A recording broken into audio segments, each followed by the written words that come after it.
Hi, everybody. Welcome to our Thursday book launch celebration. My name is Malika Albrecht, and I'm the founding editor of Redheaded Stepchild. Oh, we just got super emotional. Tonight we're celebrating someone who is a beloved part of our community, and I am so happy to see everybody that has come out to celebrate Regina with us this Thursday. I'm going to do a brief bio because I really want to move on to poems, and I also want to say, open mic, he is looking amazing. There's no way this night does anything but astound, uplift, and I used to say, what is it? Comfort the disturbed and disturb the comfortable. Regina YC Garcia is a poet, language artist, and English professor, and has done a lot for students as far as motivation. I just want to say that because I think sometimes we forget she has a day job. She's got a day and night job and is a poet on top of that. She's a graduate of the University of North Carolina at Chapel Hill, where she earned a BA in speech communication with a concentration in oral interpretation of literature. I'm just going to do some highlights. She currently teaches English and is the coordinator of global programs at Pitt Community College. Her publications of poetry and video poetry can be found in a variety of journals and anthologies, including South Florida Poetry, Kakalak, the Book of Black, Up the Staircase Quarterly, Main Street Rag. We could list on. We are celebrating the second book, her first full-length Multiverse. If you don't already have it, I will put in the chat section a direct link. You also want to check out, if you haven't already, the Firetalker's Daughter, which we also got to celebrate. Regina, thank you so much for coming. I also want to point out that neither one of us knew when we set it up, we weren't really paying attention to dates, but Juneteenth, I can't think of a better day to be in your good company. And this year, more than any year, it's so important to remember and celebrate. Glad you're here. Thank you. I'm so glad. I'm so glad to be here. So glad to see all of you. I can't even stop my cheeks from smiling. I'm so glad to see you all. Happy Juneteenth. Juneteenth. And Malika and I were talking about, we just didn't realize when we made it. And I should have, I celebrate Juneteenth, but when she said it, for some reason, it didn't click. And this week I was like, oh, wait a minute. This is Juneteenth, and so I think that's special, and I think that is maybe it'll add a little special blessing to all of this, and hopefully it will go out into the world this Juneteenth reading. I want to begin with a poem that I wrote. It is in Whispers from the Multiverse. And it's not one that I usually read, but I do laugh about this a lot because I love to tell Karen, that's my ride or die, Karen Stewart, that I'm not a flower writer. So I give you that heads up because I'll be reading some things. A lot of people do a lot of poetry about nature and all of that, and I have a little bit, but my poetry often focuses more on human rights and social justice, on the importance of family and connection and history. This poem is entitled Finding My Way. I jest about not being a flower writer. See, my heart has a hard time finding them, flowers, in my writing. But today the poet said, and reminded my heart, that the healing lies in nature, and if I could but pluck and place my hurt in its field, then maybe I could find the restoration that my old mothers and I desperately seek. I call the flora and fauna that I might bask and renew under sky above ground. I lay rocks along the dark path where dayflowers oddly awaken and stand as sentinel along these trails down which so many were dragged, struggling and screaming. They give you the ceremony, the language these old ones do. these ancestors do. This next poem is actually a poem. It is partially in the book, but I revised it for you in recognition of Juneteenth, and it is entitled Black Joy, Juneteenth Edition. June 19, 1865. Let's put a pin in it. But when we look back into our history, we see Major General Gordon Granger riding into Galveston, Texas to announce the end of it. And no doubt there was rejoicing that spread like fire all across this land. And this anticipation of liberty surely burned as hotly as the Texas sand. What a glorious day that it was in the mind of the diasporic free, who were always men, always women, always people, not subhuman anomalies. So when we race forward from then into this new day, what we can surely say is Happy Freedom Day, hooray.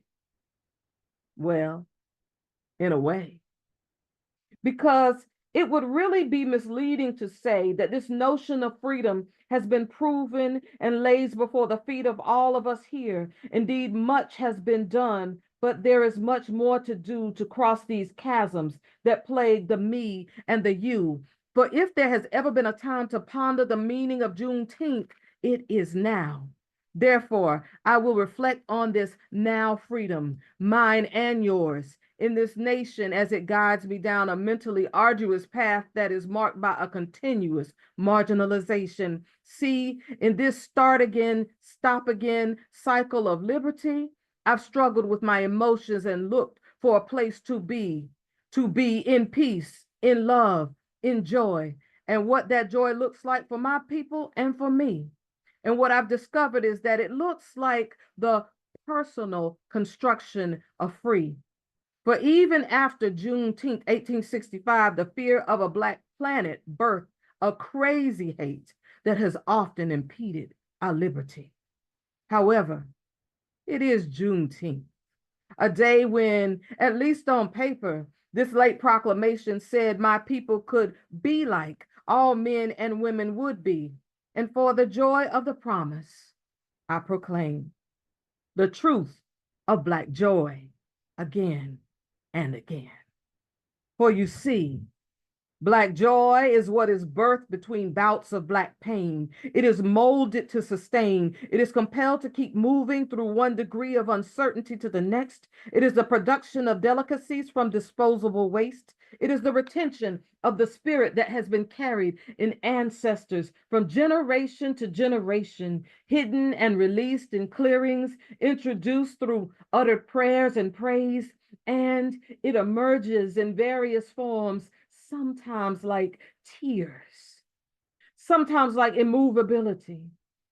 It can even hide under other feelings, mask and mysteries, cloak and glances in ways of speaking, laugh behind closed eyes and lips, while yet another layer of joy plants the seeds of knowledge that there are golden pieces of Black gifting, of Black strength, even of Black prophecy that cannot be removed from Black existence. That is Black joy, knowing that even in derision, there is provision in this joy that secrets us and the gifts that save us. This joy that reminds us that trouble don't last always, and weeping endures for a night, but joy comes in the morning light.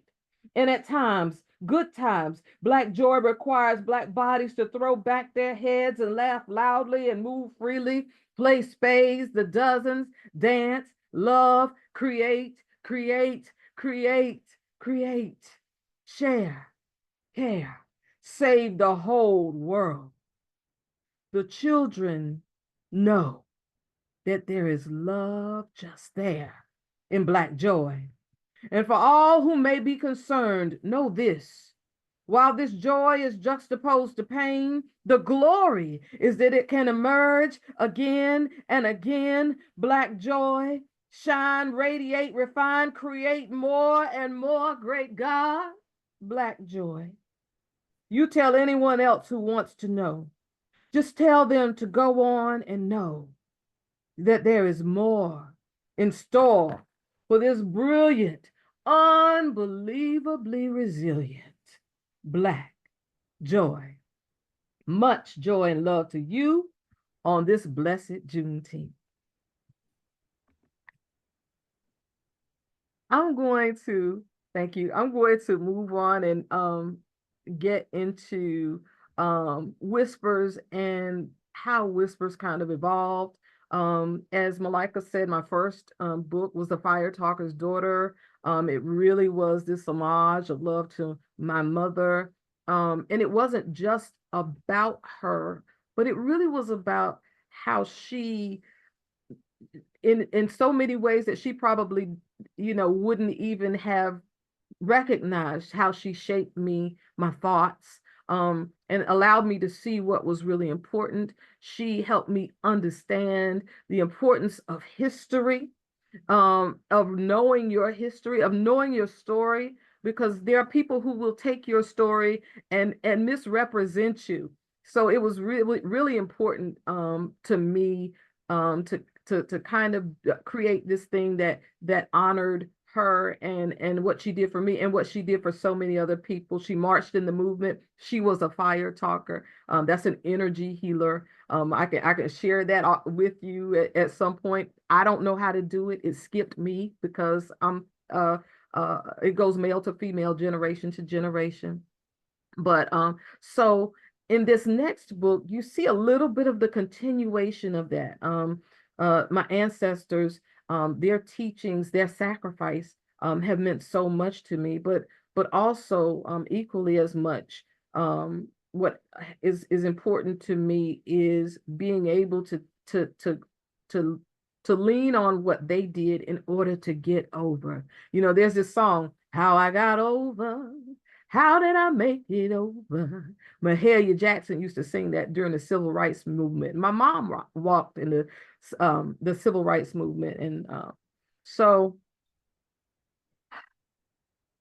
this first poem, or this next poem that I'm going to be reading, is entitled Black is a Well. First poem in the book. A sense of rightness, a sense of self. It was nothing when you had it. You hardly noticed. But once it was missing, it was like a sliver of fruit on a long sea voyage. The difference between bleeding gums and survival. Chibundu Onuso from Sankofa. Black is a well, deep. That is what must be said. Deep and dark. Dark, deep, like a well stretched bottom, unending, unending. That is what must be said. Unending and full, unending, like invisible tears. Like invisible tears. Bitter and sweet. Sweet. That is what must be said. Sweet like knowing, sweet like whispered promise, like oracles, prophecy. That is what must be said. Prophecy like hope quietly prophesying, being sentient like sentient histories, dead and living. That is what must be said. Living and creating, living from no way, like sending way buckets into blackness. That is what must be said. Blackness and lifting eyes towards dark skies like skyways, folkways, diaspora, Sankofa. That is what must be said. Sankofa, remembering, gathering for today and tomorrow, like tomorrow is a well, beautiful and black. Black is a well welling in my soul. My mama was a librarian. She told me many stories. She also bought many books, and I was an avid reader. And so I learned about many of the African American, African diasporic folk tales, as well as those that had made its way, from Africa, and we came to know about them. One particular character that always intrigued me was Anansi. Anansi, unbroken.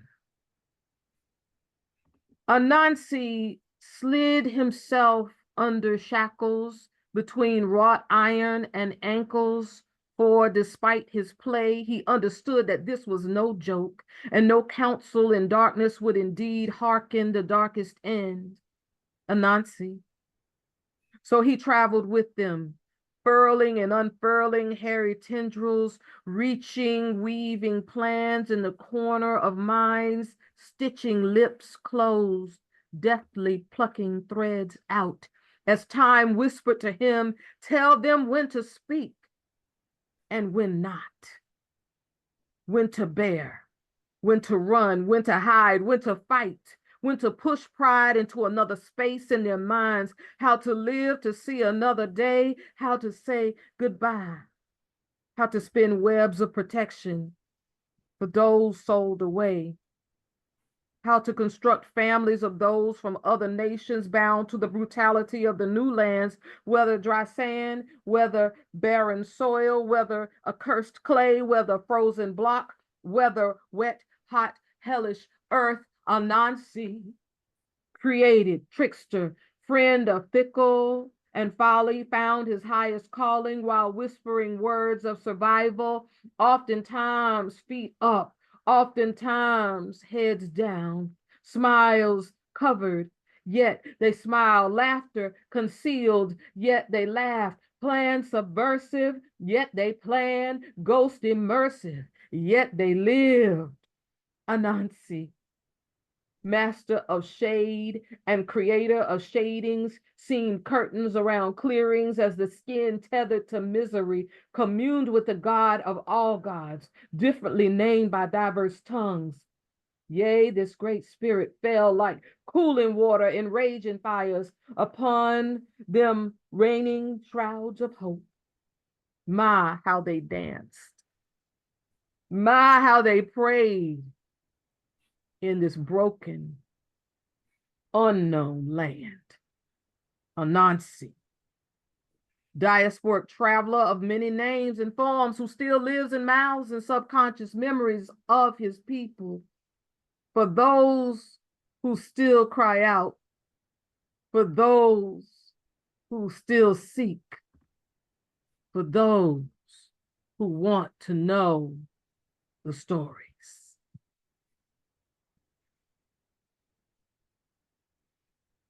Mami Wata, washed all over.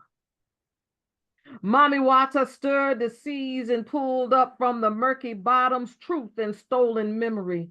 In anger, my auntie spawned a tsunami with a single flip of her mighty tail, and as it rolled up and towards the shore, the wave reminded the air to scorch and thin the space between those, the unrepentant and the highest God, that the infidels might finally hear and bow down to the truth that could wash over them, that could save them again and again.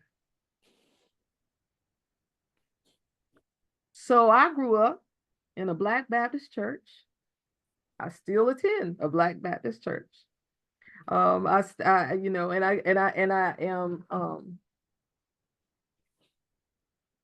always aware that who I am in regards to who I am spiritually comes from a variety of sources. So this one is kind of an homage to these older women in the church who would try to keep you on the straight and narrow. God is within her. She will not fall. God will help her at the break of day. Psalms 46:5. At daybreak. At daybreak, everybody is clutching and grabbing, trying to hold on to the fragments of love sparsely scattered throughout a day. She is searching for hers in between the protrusion of glass, while the air witnesses and threatens that tear falls will cause her to stumble face first into the shards, piercing her eyes, her heart. Yet she still walks, half knowing of the words and presence of the wise women with and before her, and the God that has kept them.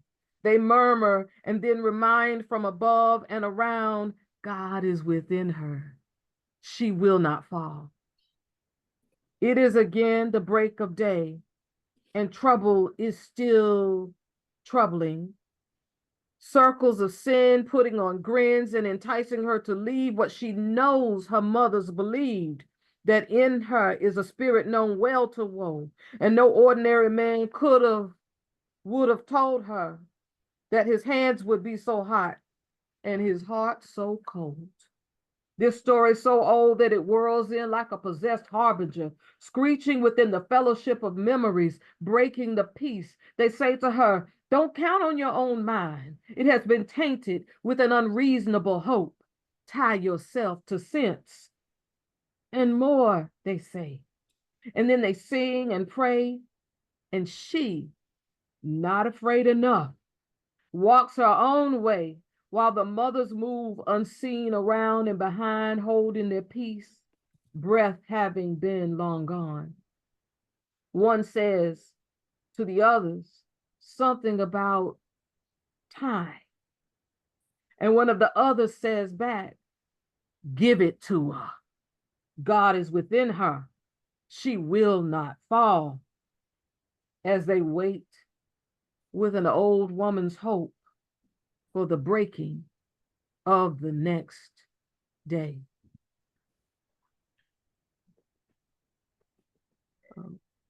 I attribute the writing of this next poem to a poetry lesson from the great Jericho Brown, who had put together an anthology of the poetry of Reginald Shepherd, the late Reginald Shepherd. And he read this poem, No White Dove, and I was so enamored by that poem because it was a poem, he wrote that poem and in efforts to kind of share some things about his mother. My mother was a tree, was a river. My mother was a tree, was a river. My mother stood tall. My mother ran down secrets. My mother dredged up truths. My mother walked towards danger, slept with it, pulled out a knife, dared it to kill her. My mother was steadfast, moved quickly and resolved, moved silently to ensure. My mother was a reaper, scythe slicing what dared remove her, us. My mother was a beauty, wore wispy red curls and donned dresses that hugged her petite brown frame. My mother was assassinated many times, and many times she rose again. My mother was full of trembling fullness that her face never revealed. My mother was brimming with a heat that you might never know of before you felt the burn. My mama. My mother, sometimes falling like a tree. My mother never let it, us, fall.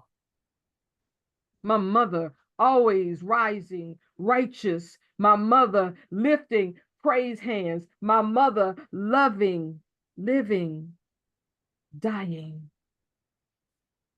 My mother laughing like she be knowing heaven is really real. waterproofed.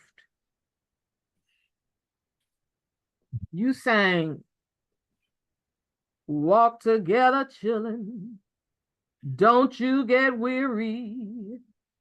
The strong men keep coming on. The strong men get stronger. Sterling Brown from Strong Men.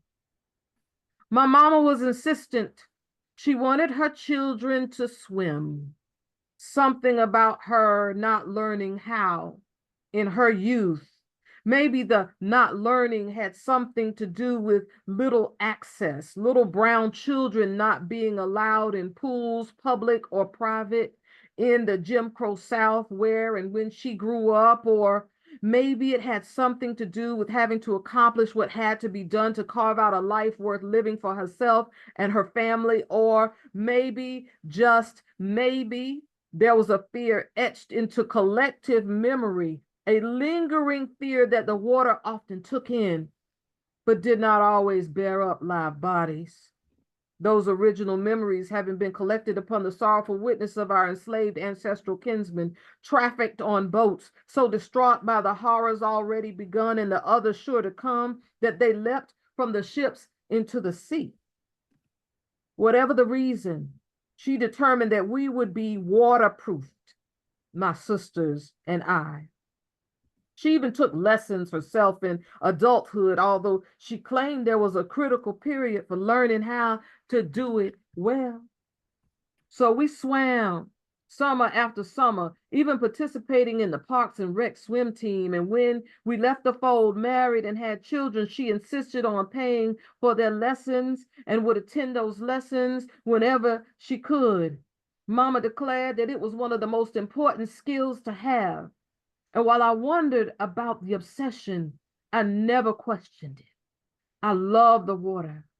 But for her, being able to conquer any fears and not be pulled under was vital. I thought about this yesterday as I witnessed a young brother in Montgomery, Alabama, leap into the murky river water, swim toward the fray, focus on the danger and not be consumed. A beautiful movement of love to help his people. My mother marched in the movement. In her lifetime, Mama listened to and breathed the winds of change, crossed broken earth, spoke fire, and equipped her charges to glide through water, a necessary movement. The other day, something moved in me, moved in others. Keep moving.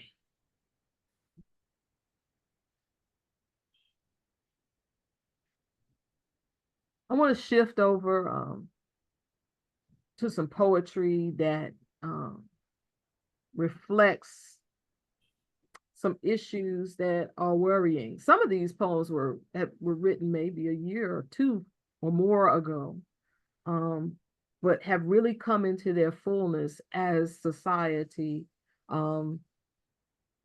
has done some shifting and changing as well. I say very often that poets are often prophets that don't know it. You know, sometimes what we've written, it comes to pass. Sometimes happily and sometimes not. This poem is entitled Be Like, a Rumination. What will this world be like when we can no longer hear the song of the refugee?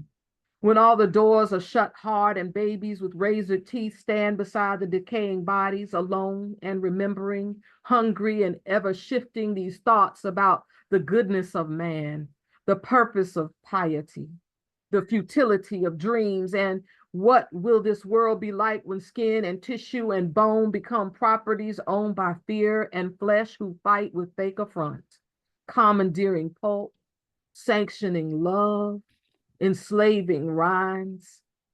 And what will this world be like when the sun affixes itself low and brooding and scorches the evil and those less so, and those who silently watched, melting without a word, emotion dry beyond tears. And what will it be like when the buildings and altars collapse and crumble and the gods move on? Lest it be built. Powerful and terrified men have tried to carve structures of inclusion from the mush of degradation, scoop the soggy remnants of the rains of deadly days, days that lacked humanity, even less equality.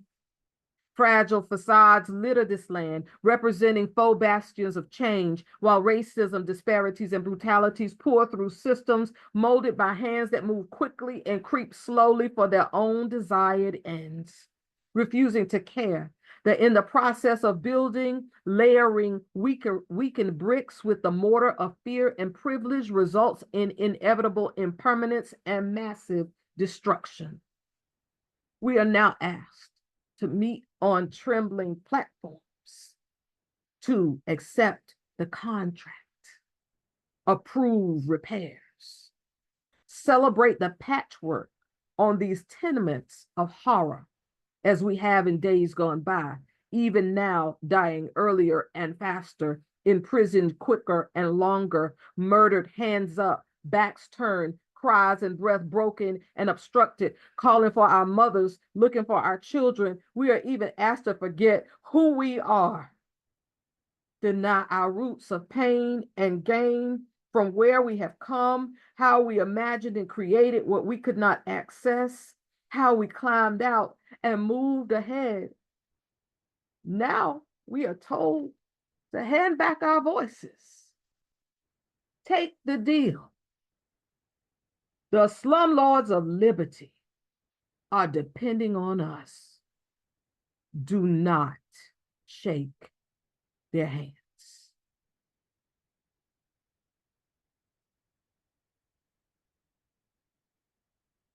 The body grows weapons. My body grows weapons to protect my borders. It breeds tiny needles in my throat and gleaming knives that break out and into skin over and over again to slash and bind the consequences of the dark sins that threaten to rise and live again. Border breach from within. Stitch it down, press it in, or stake it to the tree to bleed out into this parched earth. My body grows weapons to protect my borders. It seeks to keep me safe from the repercussions of a world that wants to be great again.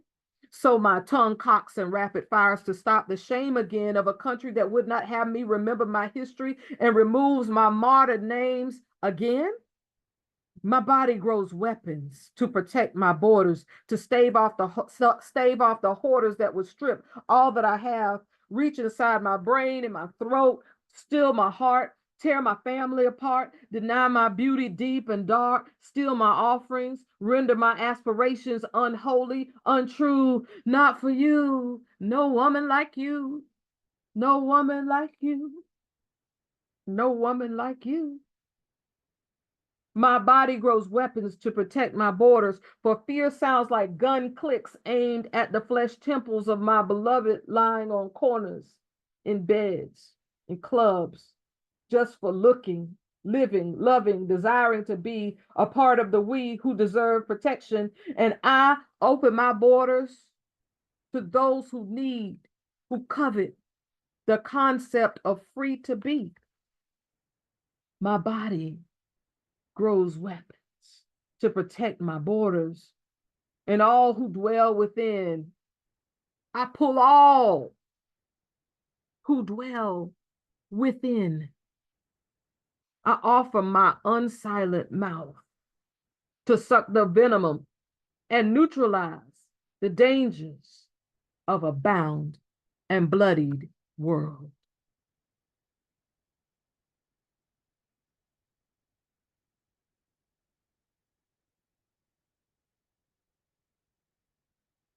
Harriet, blood and bones. My bones, not my bones. My blood, not my blood. My life, not my life. As you have seen fit to lift me and carry me over trees and through darkness and dankness go I, shrouded and moving from one way station to the next. And I would be no mother to even one. He insists, opening my enslaved womb and filling it with divine purpose, depositing the holiest spirit to reside and contract and push out a new manifestation, a handmaiden of freedom. Propel me forward, wrench me back. Innumerable times have you spangled stars that I might see me against everything, birthing freedom.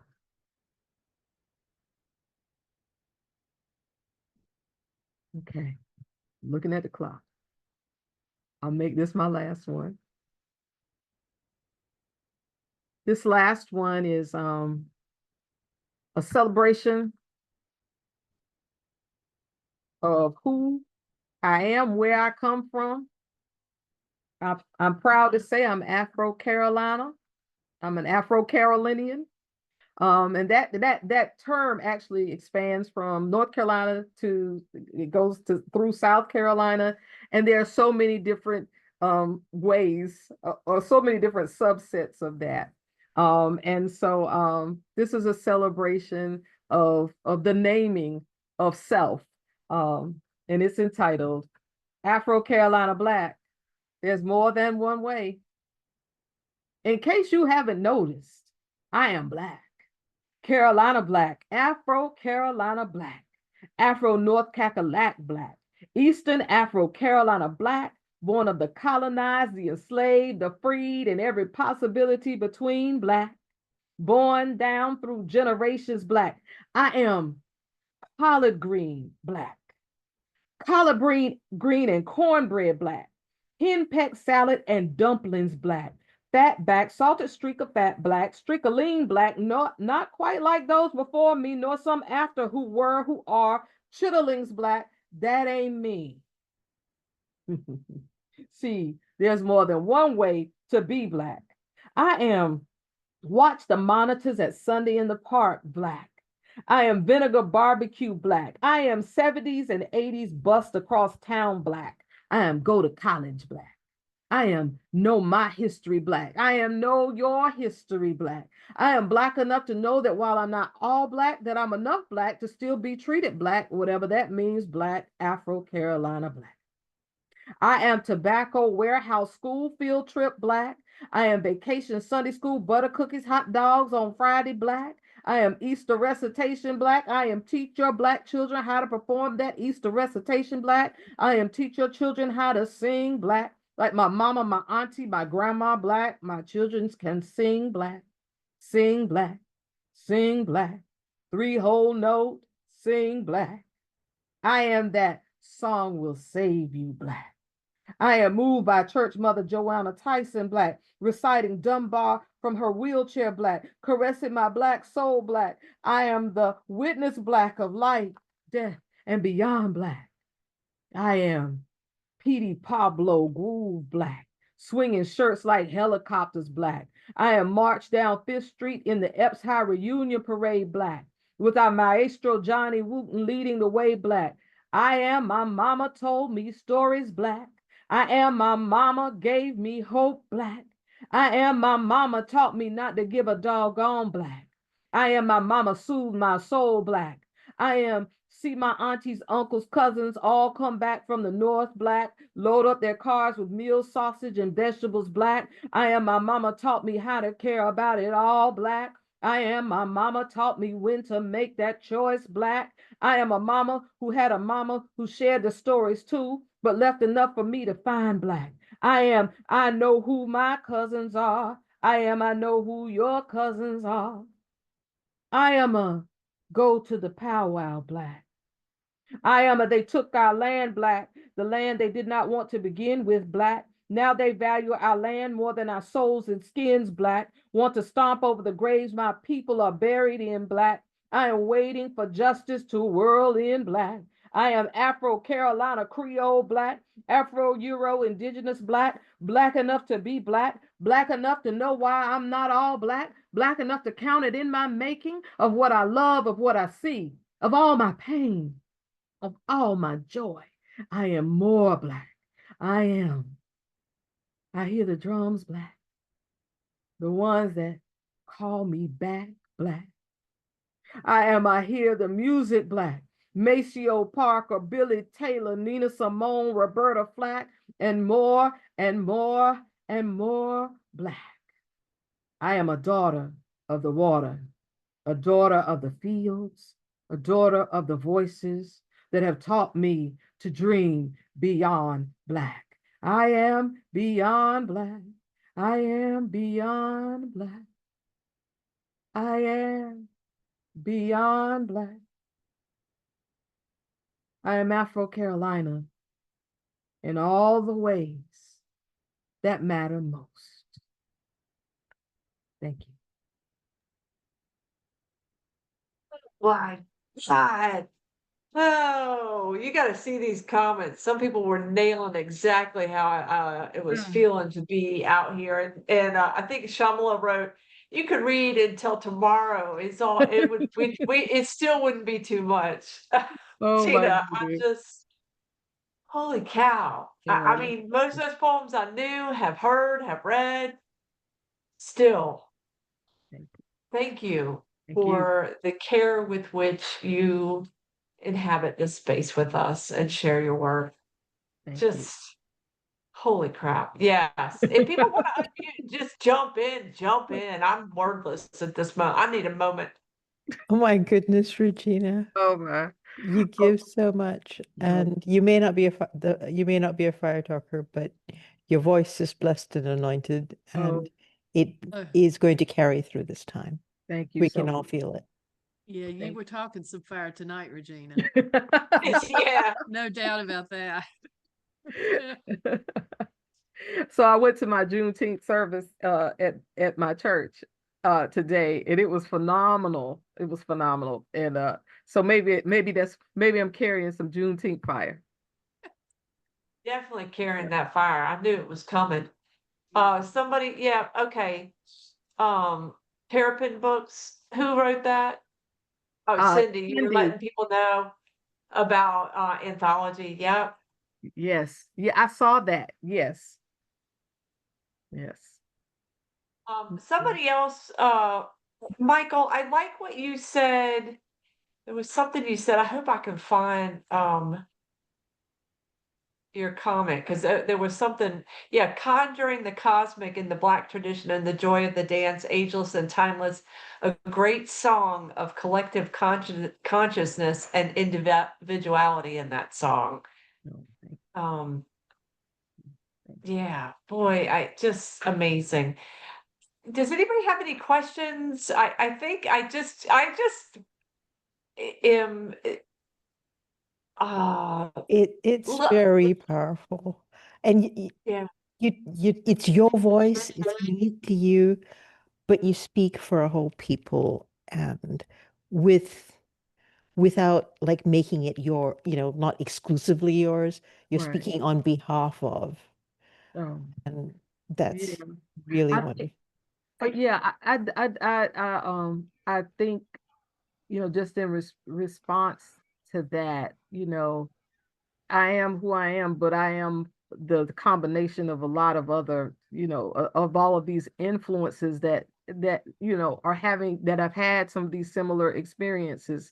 But when they converge like that, I think for all of us, it just kind of makes us very uniquely different people. I have two sisters. Very universal Yeah. because I'm not Black, obviously, but I felt it.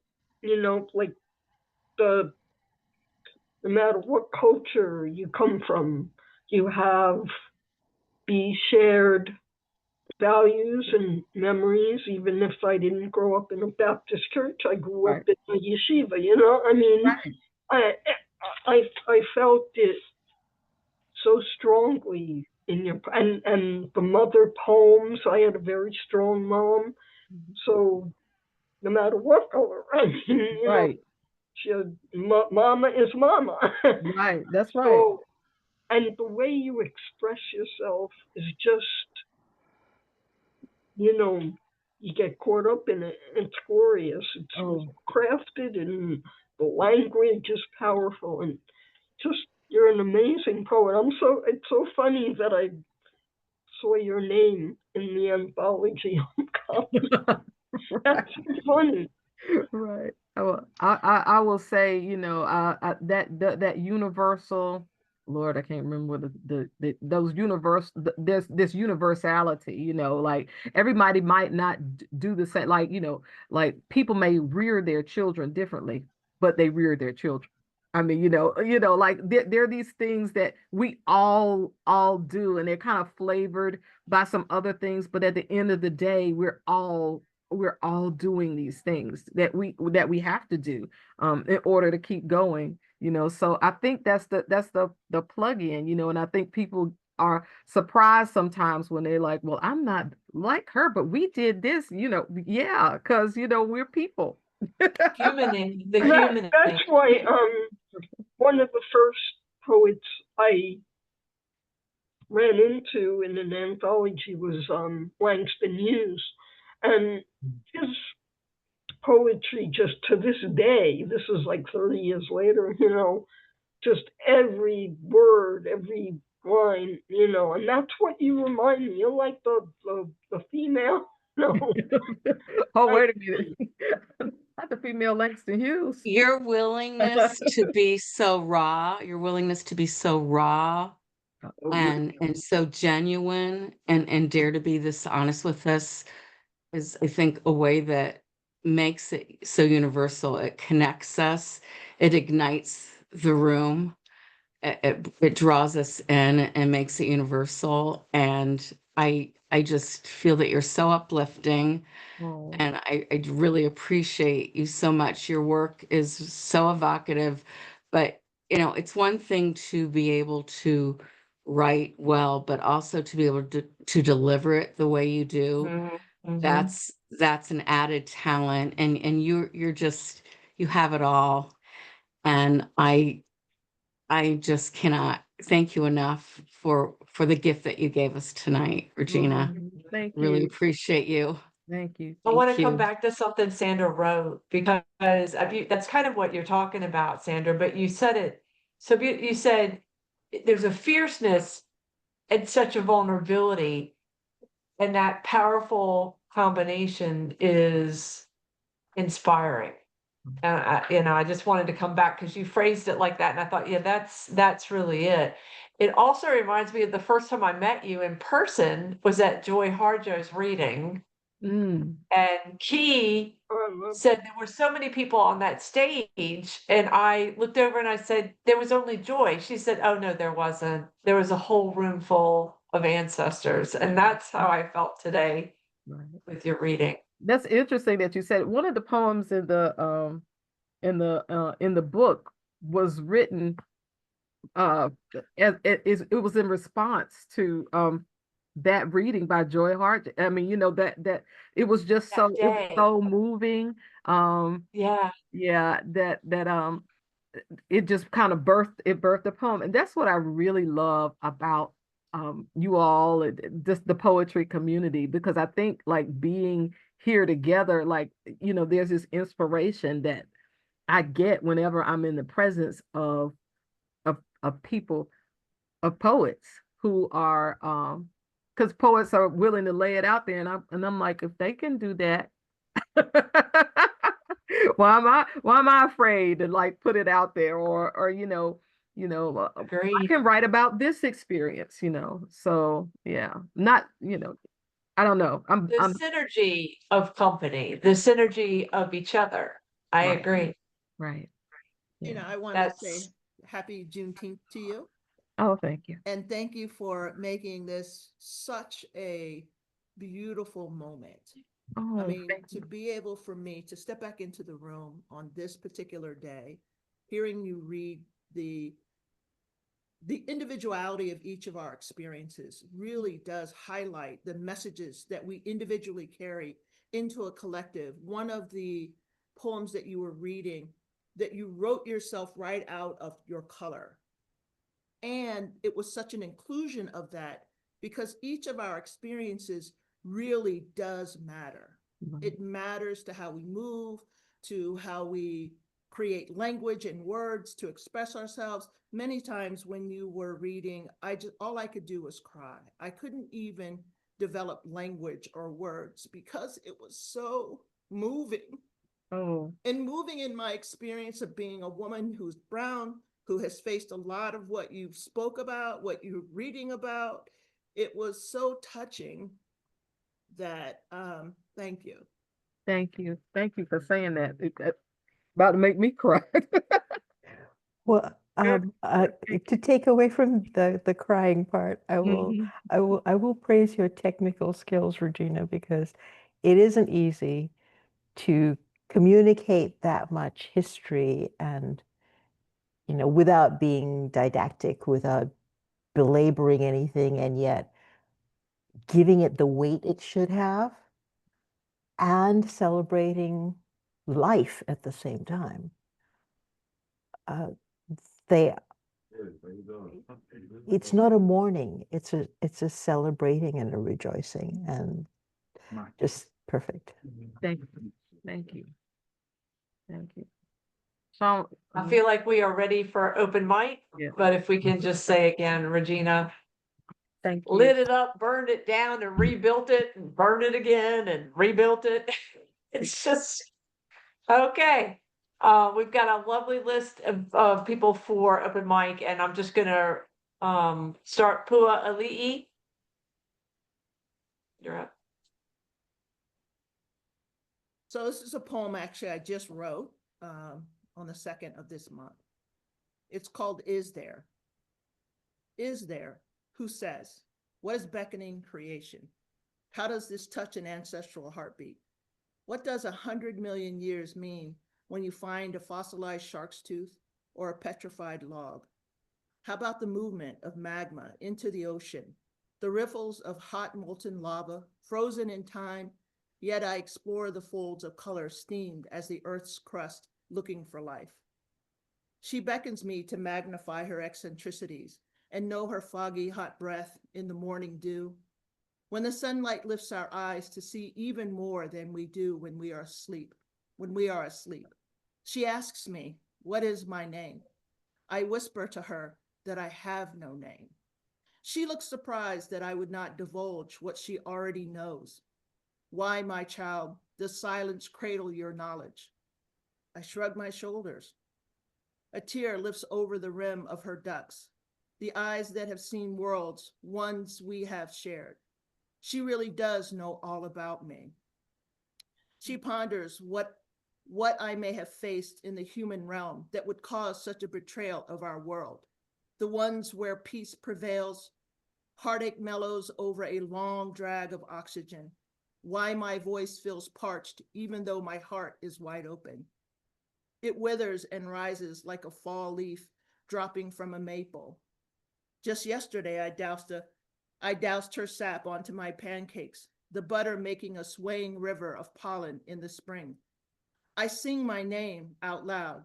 She nods and smiles because she too remembers why we came to the river's edge. We are here to just be. A loon sings to another while Canadian geese lift themselves above the treetops. A mosquito drinks my blood, vying for the same thing a tick wants. In this case, only one satiates.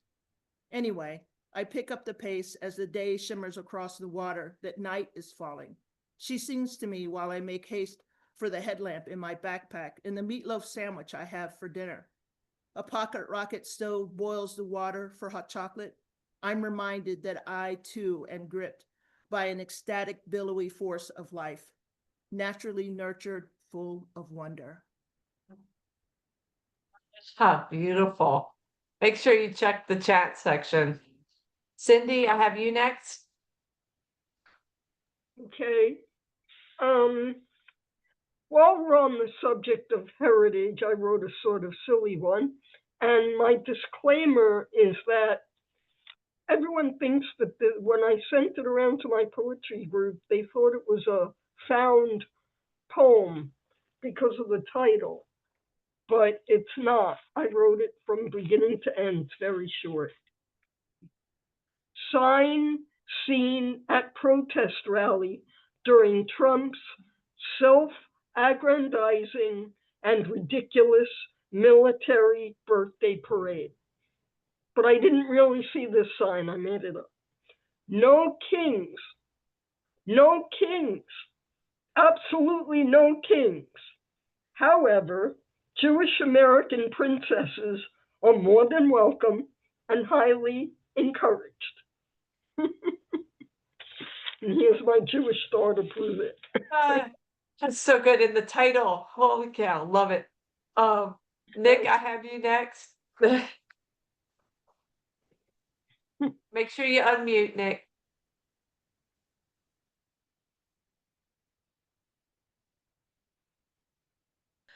The silent persistence of things. The light on the timer has just come on. The coffee table is littered with snacks from last night. The beginning of a new Saturday evening doesn't promise much. I'll traipse up the road 3 miles to White Castle for quick sandwiches, which teenagers will fail to make correctly. Back home, I will avoid the mediocrity of TV. Probably just slouch.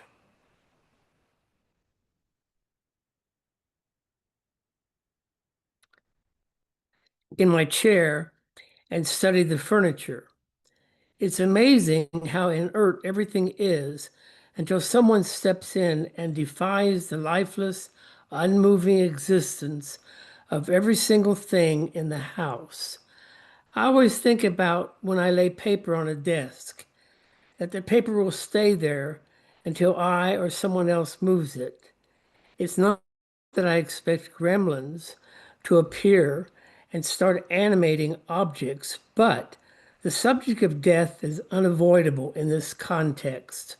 When I'm gone, someone will shift, relocate, or dispose of articles, objects, things that defined my material life.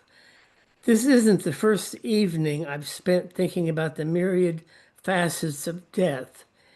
It's not the coziest way to spend an evening, but there's something satisfying about hitting reality head on, letting the beast out of the cage, confronting it in the comfort of my own living room. I wish death weren't so mystical, a slippery phenomenon that always slips out of the range of total comprehension. There's more to it than the trappings of a funeral home, which is one of death's afterthoughts, a trumped up and expensive finality. My attention will shift occasionally to the unworkable cathedral clock on the mantle. It's there as a fixture, has nothing to do with time anymore, or how little of it I have left. The fireplace burns artificial logs, pretend flames scroll the fire back, make me believe in things that aren't real. Perhaps I'll resist sleep, stay up until the timer on the lamp snaps off light, and I'm back in the dark again with a mind full of implicit questions. Thank you. Fabulous, Nick. Make sure you check the comments, guys. Everybody that's read, please do scroll back through. Shamala?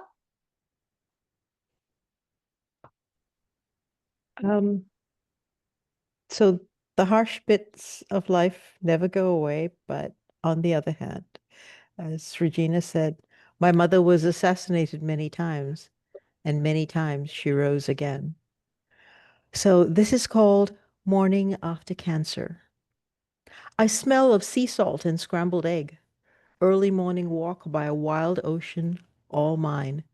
Only 2 dog walkers and 3 miles of coast to share a million flowers blooming after winter floods. Sun burning gold over deep water or breaking through clouds, a flicker here, there a bar of silver gold. almost too bright for eye to bear. Birds, too, black, white, gold, tiny brown sparrow, smaller than the curve at the tip of a pelican's beak. Tiniest sandpiper scuttling in and out of breaking waves. A hopeful dance. Green of tiny wild grasses and towering Monterey cypress bending before the wind. Green dark as storm sky in those trees. Green light as silver or bright as hopeful as butter. Or daffodil in a child's hand around the wildflowers. Purple, pink, yellow again, yellow with orange and tiny red dots. Born from winter's storm. Storms that broke this coast, threw around driftwood the size of tall trees, broke rock and cliff off in chunks as big as car or small boat, small cottage even. We are nothing in this wild world. This beauty here in winter season barred to us. Floods the size of small villages spread between our huddled city caves and this harsh renewal here. Death then, for resurrection now. Life is born of necessary death, even mine. This glory here is not separate from farmers' mourning valleys of fields flooded, crops lost, lives almost lost. What's a four-wheel drive on a two-lane road against a 2-month rain and 30-foot tide of ocean? King tide, unstoppable. And so is death. But so is summer bloom. So is joy. And so this morning after cancer, I breathe in salt air. I breathe in sea salt, weep, and smile. And I should add, I wrote this in the context of a class with another Black poet, Susie Q. Smith of Denver, who is also very good at making the space to look at both light and dark. Yeah, awesome. Not surprised that that's where that poem was born from. Read the comments. There's so many in there. Shamala, I don't want you to miss them. Now we're going to our bestie, Jay.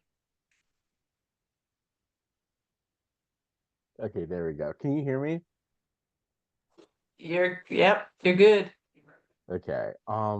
Regina, you said something along the lines earlier about poets having like the gift of prophecy.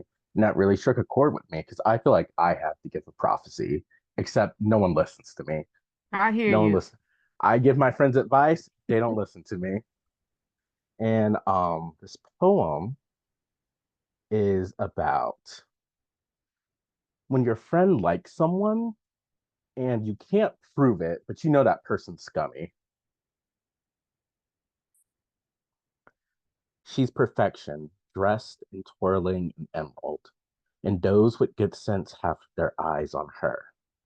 But the suitor is persistent, his words smoother and more insistent than the Darcys that disgrace this ballroom. A break, they call him, from the lull and dole of waltzes and cotillions. A true gentleman, they say, with the way he winks and bows, acquaints and flirts with a flamboyant audience. Not a crease in his suit, but not a crinkle round his smiling eyes. A rake, I declare, when our eyes clash from across the field. Par de course, a smile and a glance are all it takes for her hand to dance, as he whispers two-bit words with silver tongue into her ear, his hands wandering dangerously low. You're jealous, some may say, overprotective and overzealous, but his drive for show and spit on the green are not to be ignored, because rabbits don't bear fangs and wolves burrow and hide. So I cleave their dance and shoo him away. But moments later, he returns with 2 glasses of Cabernet, one for her, the other one apparently for my perfectly white suit that he takes care to roughly smear with a napkin. But it's okay, we'll laugh about this someday. Me with the crimson knife and him with the fading eyes and clutched chest. But I'll handle this with class, put on a good show and posh act because his skin is not to be maimed. After all, This is a gentleman's game. Let's say, you got to read through the comments, Jan. I don't want you to miss them. So good. Hey, Key, was that about you? We're going to Mike next. Michael, make sure to unmute. Ah, so good.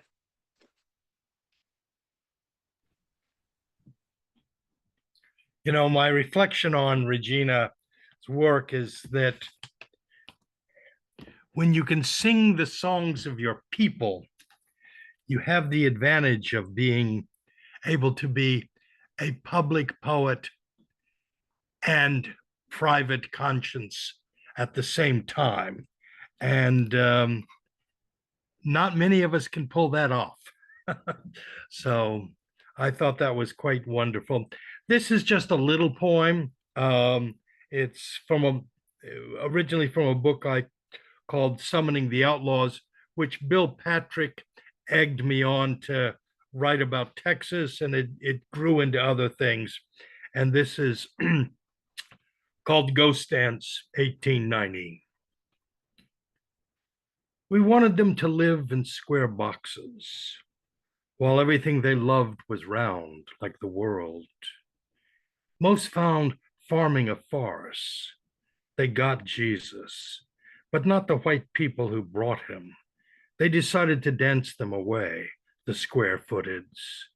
Dance so the iron horse would die in its tracks.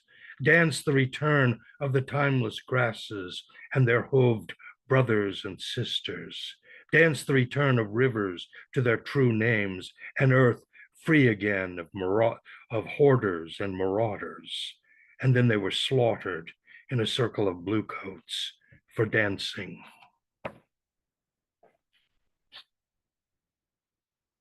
Ah, thank you, Mike. I'm so glad you read from that book. I think that book, I just put in there, I hope people get that, Summoning the Outlaws, excellent book. And I'm glad that Bill Patrick egged you on. Oh, Well, that's good stuff. actually, in the poems I read from the other day, the look back, it has Look back. Yeah, this is broken up into like 9 little books, and Summoning the Outlaws is one of them. One of the benefits of getting those books that are, the greatest hits of sorts is to get pieces of books that you don't have. I'm going to John next. Thanks, Mike. This is so good. John, there you go. You're unmuted. So I'm gonna read this poem, and I'm gonna do a little backstory. February 2023, my husband's mental health came full circle, and he went into the mental hospital. And so I wrote this on Valentine's Day. It's called "Don't Worry, It's Valentine's Day." It's hard when everything's falling apart, my darling. Your slumber into melancholy etches more daunting images on the infernal surface of this nullified mannequin skull you've assembled to store your mental health. But the engraver pushed too hard, broke through bone. Your suicidal hunger discharges. The house is quiet. The thunder of a lonely train rages, its cargo loose. The rattle like some snake come to wrap itself around my neck, a scaly lace. It pricks, tightening. And that's that poem. Oh, John, if you didn't say that, I don't know what I would do. I'd feel like lost and unmoored. And powerful. The engraver pushed too hard, really stuck with me. Thank you. I've got Cal, and then Melinda, Judy, Christy, Trisha, Karen, and Michael. Another Michael, or is this, I might be putting, oh yeah, Michael, good. I've got everybody, I think. If I didn't say your name, say something to me now. Cal, you're next. Yep, I'm ready. You didn't say my name. Did somebody want to say something? Oh, okay. This one was the first poem that I got Brad Strahan to accept in what is now my magazine, Visions International. I'm not going to publish most of my own work. It's called Stop Time. And in jazz, that's when a chord is played only on the first beat.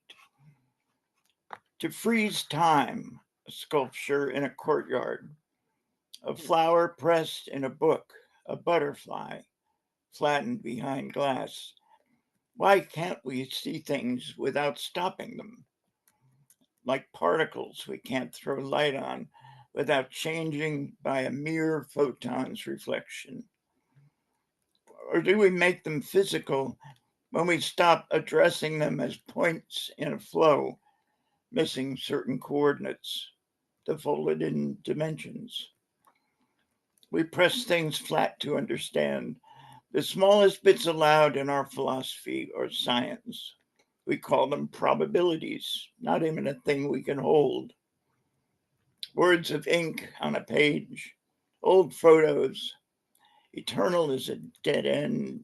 Life moves, sparkles in another's eyes, an instant shared sense of what is.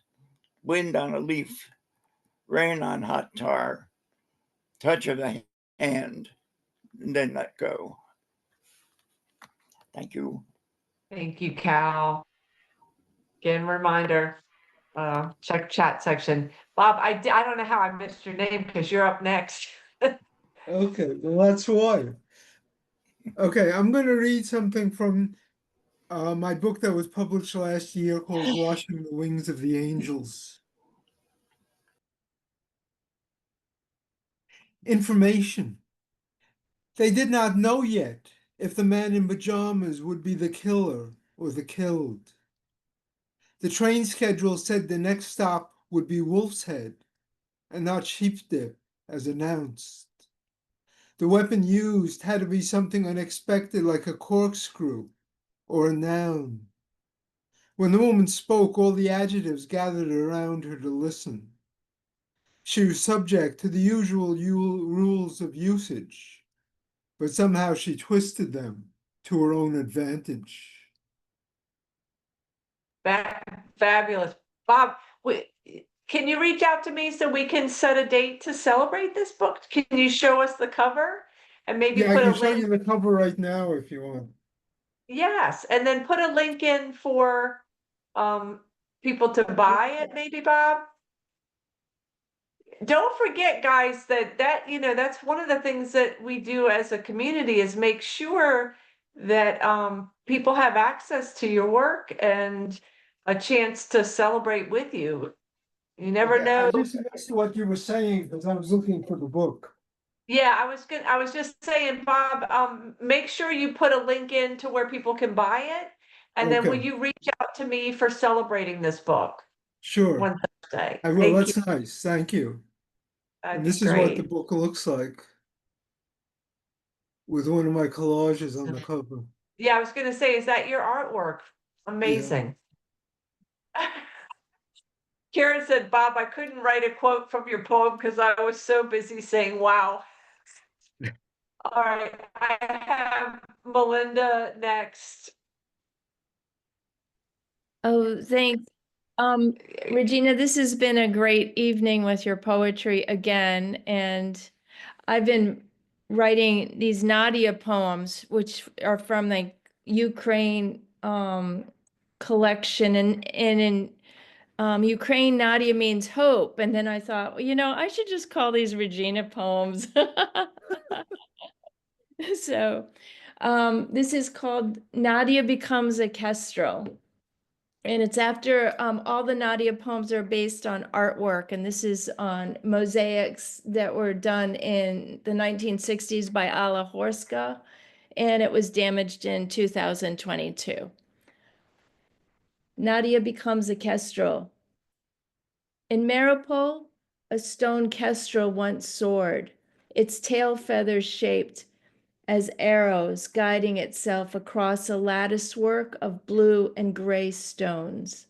A swirling mosaic chipped into yellow and green curves held this bird upon a breeze in the way breath fills soap bubbles to make arcs of filmy rainbows. Now the kestrel emerges from a gash containing its amputated tail. Powered by two arched wings of whimsical white curlicues and paisley motifs, the bird soars into what art remains as its sky. By gathering the broken rocks and arranging those bits of stars, a wound closes as the bird flies. So Fabulous.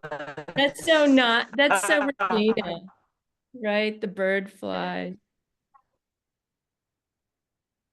Yeah.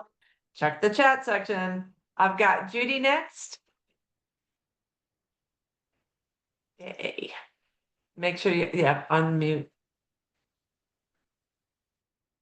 Okay, hi. I'm going to dare to read this poem. It was written not long after October 7th, and it was sort of an impossibly, weirdly hopeful then, and it's even more impossibly hopeful now, or maybe just completely out of whack. The Dream. For eons we cannot talk, my brother, my sister. I am one of them to you. You are one of them to me. And we each know, knives held between our teeth, how murderous the other is or wants to be. Our stories calcify in isolation.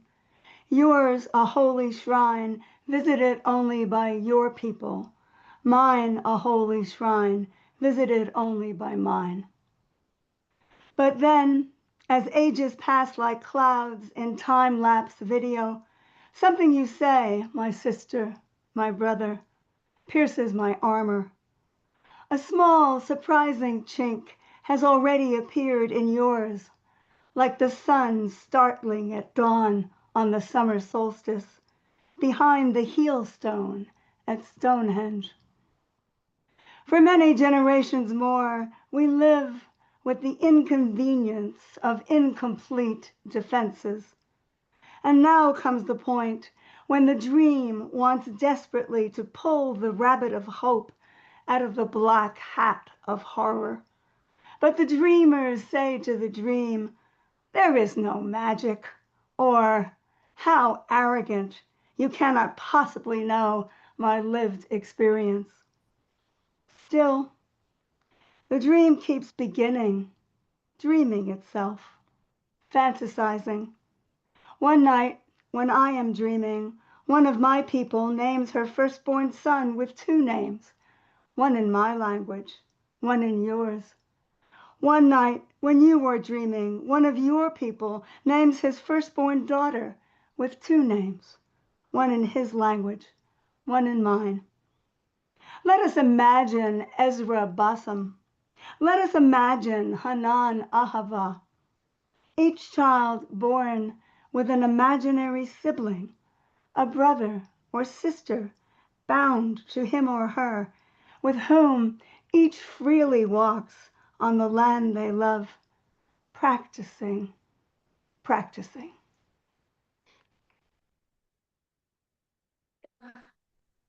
That is gorgeous. Oh, Shamala just wrote, this is a prayer, Judy. It I is. love your impossibility. Yeah. Beautiful. Thank you. That was a perfect one to read. Christy, I have you next. Okay. Regina, I don't know why I even signed up to read tonight. I don't want to read after you, but I'm going to. And I'm going to say thank you, because if it wasn't for you, I would not have published this poem. So this is called And Before I Arrived at After. I didn't know you were their safety net. I was a non-entity. You're something to be crafted into a what they could handle. And when you left your body, mine loomed large, required duty.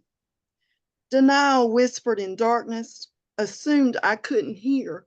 Don't invite her, shine in their eyes. Supposed I couldn't see. Who's she gonna ask? In the thin-lipped silence of my questions left hanging. Now I know you protected me. For my daddy, John, father of a quadriplegic daughter living with cerebral palsy. Thank you. Ah, Christy, I'm so glad that you sent that poem out. Very powerful. Check the comments, people. This is our open mic. Every single time I think, can't do better than we've done in the past, and we keep doing it. I don't know how. Tricia? Yeah. Let's see if I'm there here. you I'm go. here. Thank you. I was just checking that I Pressing all remind those you. buttons you have to press. Can you hear me Right. okay? You're perfect. It's good. First, I just want to say thank you all so much. I came because Regina came to one of our readings, and I was so impressed and saw that she's the speaker here, the featured poet tonight, and so I was just like, well, I want to go hear more of her writing now, and I'm so glad that I did. And just creating community like this, what else could be better in a time like this? These places are really important for all of us to hear each other and be nurtured. So Regina, you said that you are not a flower poet. I am a flower poet and a flower child, whether I want to be or not. And there's a wonderful poem by a poet named Noor Hindi. It's called Fuck Your Lecture on Craft, My People Are Dying. And the first line is like, colonizers write about flowers. And their poem is amazing, and I absolutely take their point. I didn't want to write an argument against their poem because I think their poem stands on its own, but it did make me question, like, what does it mean to be a flower poet when there's so much happening in the world that could distract us from flowers? So this is the poem, and it was published in One Art a couple months ago. This is called Why I Write About Flowers in a Time of War. Because so many can't write about the jasmine blooming in the flower pot this morning. Because they can't see the sun rise over a window box of mint or go looking in the pantry for coffee and dried figs.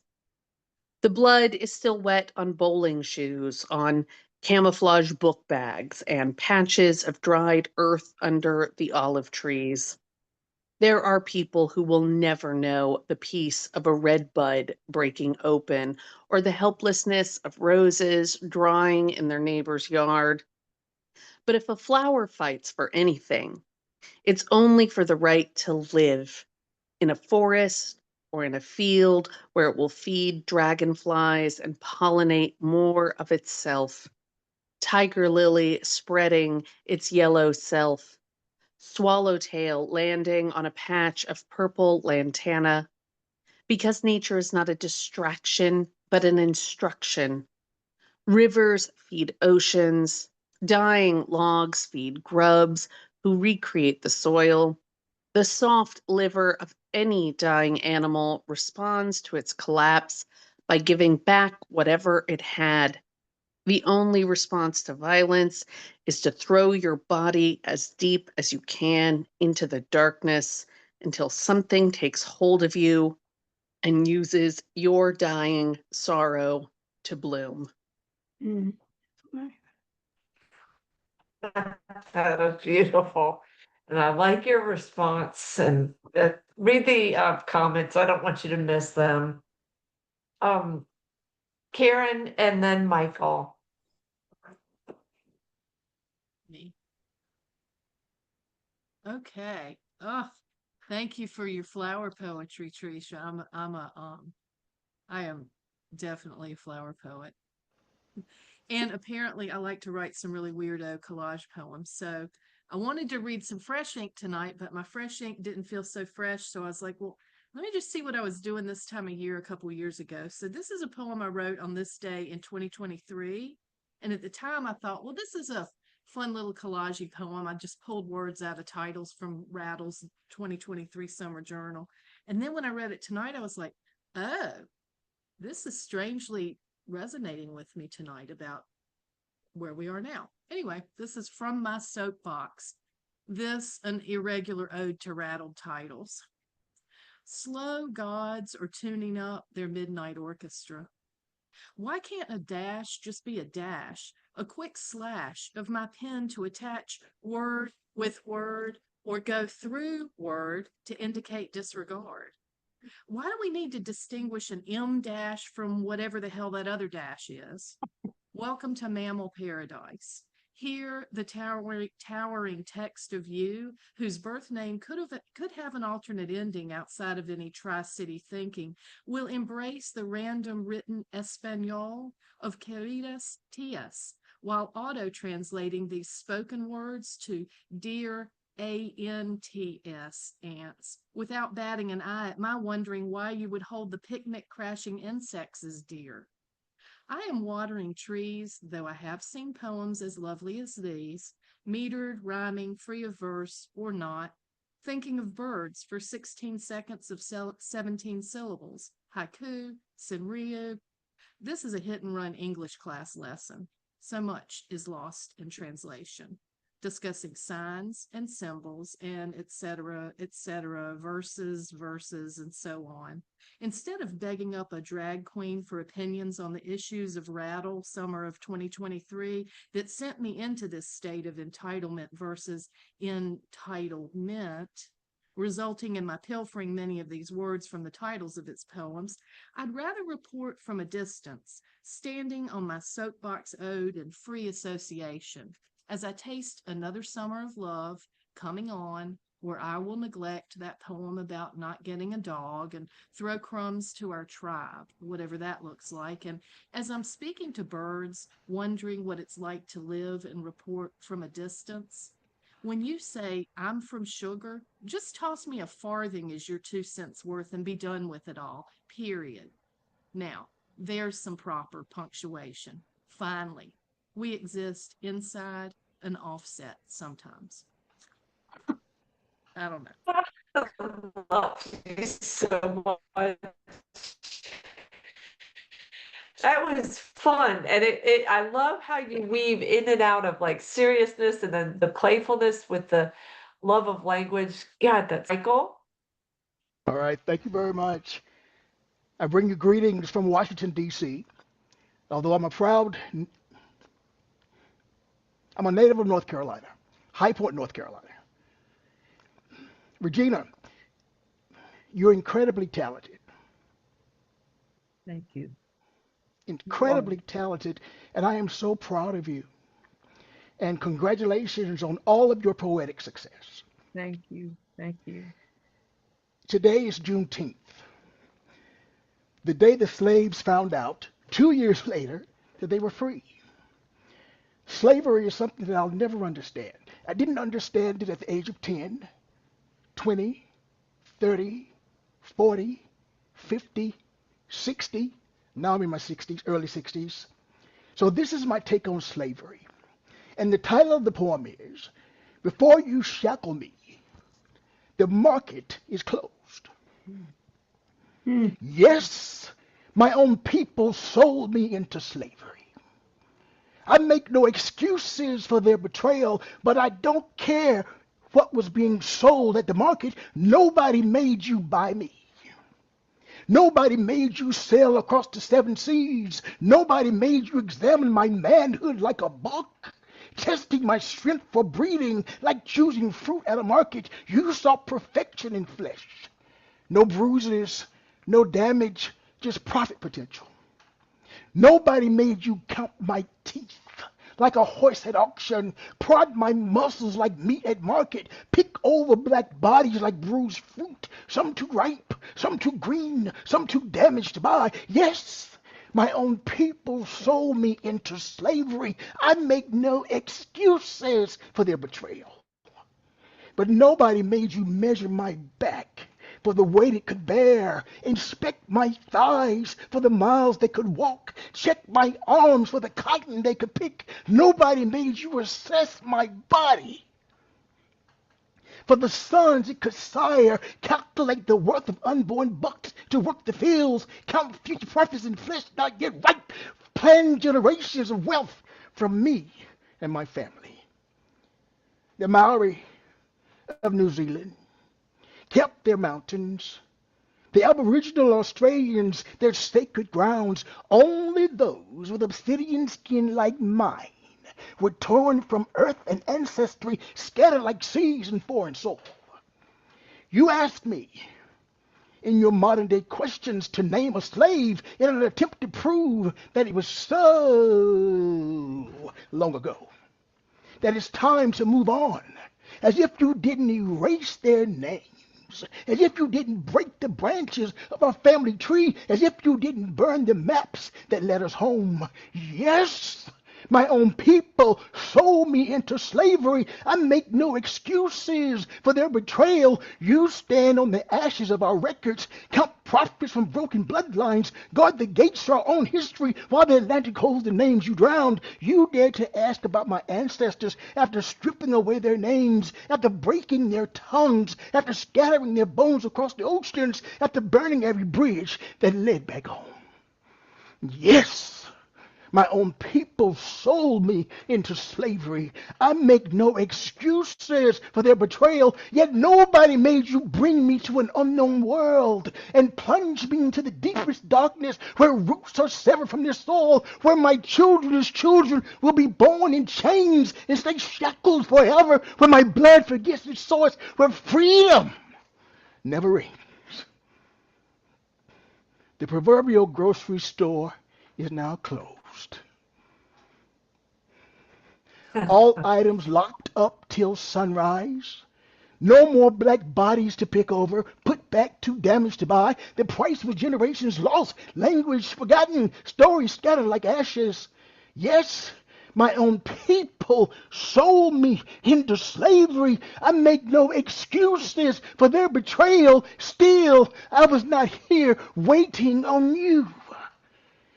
Nobody made you sail across the 7 seas to find me. Nobody made you buy me at all. Thank you. Holy yes.